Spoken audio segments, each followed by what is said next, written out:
1972 সালে সর্বপ্রথম বাংলাদেশের স্বাধীন মুদ্রা হিসেবে টাকা প্রচলন হয়। কাগজের টাকা বাংলাদেশ কেন্দ্রীয় ব্যাংক কর্তৃক বাংলাদেশ ব্যাংক পরিচালিত হয়। ধাতব মুদ্রা বাংলাদেশ সরকারের অর্থ মন্ত্রণালয়ের দায়িত্ব ছিল। ভাষাবিদগণের মতে সংস্কৃত শব্দ টং থেকে টাকা শব্দটি এসেছে। বঙ্গরাজ্যে টাকা শব্দটি যে কোনো ধাতব মুদ্রাকে বোঝানোর জন্য ব্যবহার করা হতো।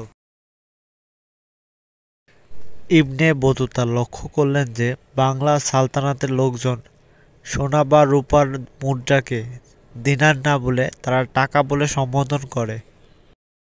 এভাবেই বঙ্গ সালতানাতে টাকার প্রচলন শুরু করে। 1956 সালে পূর্ব বাংলা পূর্ব নামকরণ করা হয় পূর্ব পাকিস্তান নামে।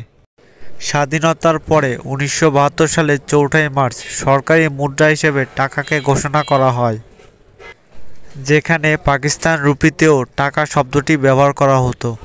সর্বত্র এর প্রচলন না হওয়া পর্যন্ত স্বাধীনতার বেশ পরেও পাকিস্তানি রুপি ব্যবহার করা হয়েছে।